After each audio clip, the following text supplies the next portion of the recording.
नमस्कार, मैं मनीष स्वागत करता हूँ आपको अपने इस यूट्यूब चैनल पे। दोस्तों, सरकार ने आज से 6 नियम लागू कर दिए हैं, यानी कि 1 जुलाई आपके लिए कुछ लोगों के लिए खुशखबरी है, तो कुछ लोगों के लिए आप कह सकते हैं परेशानी है। क्या-क्या 6 नियम हैं, वो आपको मैं बताने वाला हूँ, तो चैनल पे नए हैं तो सब्सक्राइब कर लीजिएगा, क्योंकि सरकार के तमाम जितने भी अपडेट हैं, वो मैं आपके लिए डेली लाइफ हो या सरकारी कर्मचारी हो, सभी के लिए यहाँ पे आपको मिलती रहेगी। तो चैनल को ज़रूर सब्सक्राइब कर सपोर्ट कीजिएगा और वीडियो को लाइक कर लीजिएगा।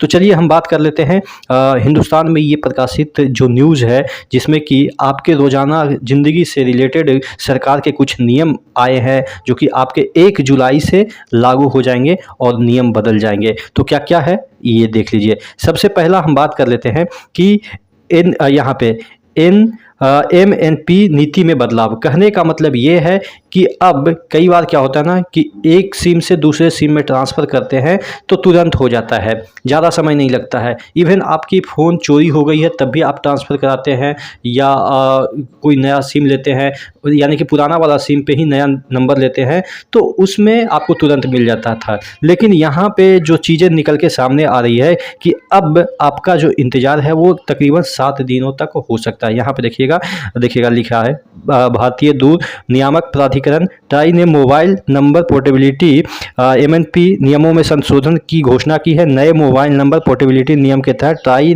ने यूनिक पोर्टिंग कोड जारी करने के लिए 7 दिन प्रतीक्षा अवधि शुरू कर दी है। यानी कि अगर आपका सिम खोता है, जैसा कि मैंने बताया ही कि अगर आपका मोबाइल चोरी हो जाता है तो आपको तुरंत नंबर नहीं मिलेगा। इसके लिए 7 दिन इंतज़ार करना पड़ेगा, इसका उद्देश्य सिम स्वैप जो तकनीक है का इस्तेमाल कर हो रही धोखाधड़ी को रोकने के लिए है।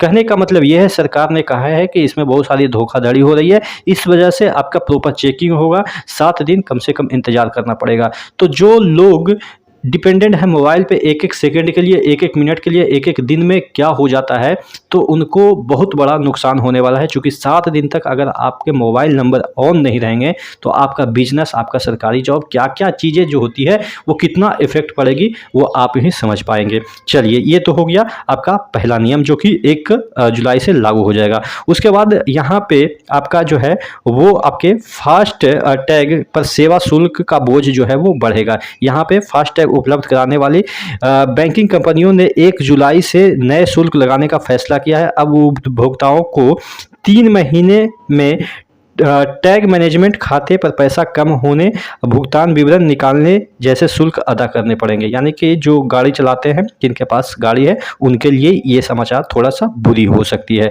उसके बाद ये सबके लिए बुरी है, महंगा होगा मोबाइल रिचार्ज। और ये आपके पता है कि सबसे पहले जियो ने, उसके बाद एयरटेल ने, और 3 ही कंपनी है, वोडाफोन ने, जो हालांकि 4 कंपनी है। बीएसएनएल ने कुछ नहीं किया, लेकिन बीएसएनएल का करने की ज़रूरत ही नहीं है, क्योंकि लोग उनके पास है ही नहीं, उपभोक्ता बहुत कम ही है। ठीक है, चूँकि नेटवर्क ही नहीं रहता, गाँव में चले जाएंगे तो नेटवर्क नहीं है, शहर में भी कई कोने में नेटवर्क नहीं है, तो मजबूरन आदमी को यही 3 कंपनियों के जो सिम है वो रखना पड़ता है। और उसके टैरिफ में बदलाव हो रहे हैं। जुलाई के पहले हफ्ते में ये लागू हो जाएगा। 3 आपके जुलाई से जो है वो जियो का जो है जितने भी रेट है वो बढ़ जाएंगे। उसके बाद चौथा न्यूज़ है, पीएनबी बंद करेगा खाता। जो भी यहाँ पे देखिएगा, पीएनबी ने सालों से निष्क्रिय खाताओं को बंद करने का फैसला किया है। बीते 3 साल में बिना लेन देन खाते वाले जो होंगे वो बंद हो जाएंगे। 30 जून तक केवाईसी कराने वाले को इसमें छूट दी गई है। यानी कि केवाईसी जिन्होंने करा रखा है तो उनको छूट है, बाकी जितने भी आपके पीएनबी के खाते हैं वो बंद कर दिए जाएंगे 3 साल तक, अगर उसमें ट्रांजैक्शन नहीं हुआ था। उसके बाद यहाँ पे क्रेडिट कार्ड बिल पेमेंट में किससे रिलेटेड है, आरबीआई 1 जुलाई से क्रेडिट कार्ड के बिल पेमेंट को लेकर नया नियम लागू किया है। 1 जुलाई से सभी credit card bill payment Bharat bill payment system के जरिए हो सकेंगे। इसका जो मकसद है, पेमेंट के प्रोसेस को सुविधा स्थिति करना और इसकी सुरक्षा बढ़ाना। हालांकि सभी बैंकों ने अभी तक इसे लागू नहीं किया है। तो ये 1 जुलाई से लागू हो जाएगा। यानी कि आपके जितने भी पेमेंट होंगे वो भारत पे के थ्रू ही होंगे, यानी कि भारत पे से लिंक कर दिए जाएंगे। उसके बाद सबसे बड़ा जो बदलाव आया है वो आपके यहाँ पे एनपीएस से रिलेटेड है। यानी कि एनपीएस में जो पैसा आपका कटता है वो अगले दिन जाके वो मार्केट में लगता है, लेकिन अब से नियम आ गया है कि वो उसी दिन सेटलमेंट होगा जिस दिन पैसा आपका कटेगा। कहने का मतलब ये है कि सपोज आज आपका पैसा कटा तो वो कल आपको मार्केट में वो लगेगा। तो यानी कि एक दिन का आपका नुकसान होता था, लेकिन अब क्या है कि आज कटा तो आज ही आपके मार्केट में लग जाएंगे। यहाँ पे देखिएगा लिखा हुआ है, पेंशन कोष विनियामक एवं विकास प्राधिकरण के ने 1 जुलाई से राष्ट्रीय पेंशन प्रणाली एनपीएस अंशधारकों के लिए सौदे वाले दिन ही निपटान की अनुमति दे दी है। यानी कि उसी दिन निपटान होगा। सुबह 11 बजे तक ट्रस्टी बैंक द्वारा प्राप्त एनपीएस अंशदान उसी दिन निवेश किए जाएंगे। यानी कि जिस दिन आपका प्राप्त होगा उसी दिन निवेश किए जाएंगे और ग्राहकों को उसी दिन NAB का लाभ मिलेगा। NAB ये होता है, यूनिट होता है।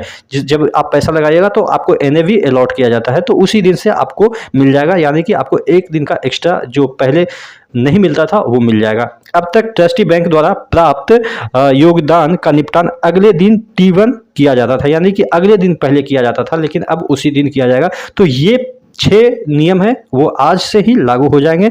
तो इसी तरह के वीडियो के लिए बने रहेगा, चूँकि आपके रोजमर्रा ज़िंदगी से रिलेटेड सरकार के जितने भी फैसले हैं वो मैं आपको बताऊंगा, जिससे कि आप अवेयर रहें, आपके पैसे कम खर्च हो। चूँकि मैं यहाँ पे वही चीज़ें बताता हूँ जिससे कि आपको लाभ हो, डायरेक्ट लाभ हो। ठीक है, तो जुड़े रहेगा चैनल के साथ। नेक्स्ट वीडियो मिलते हैं, तब तक के लिए जय हिंद।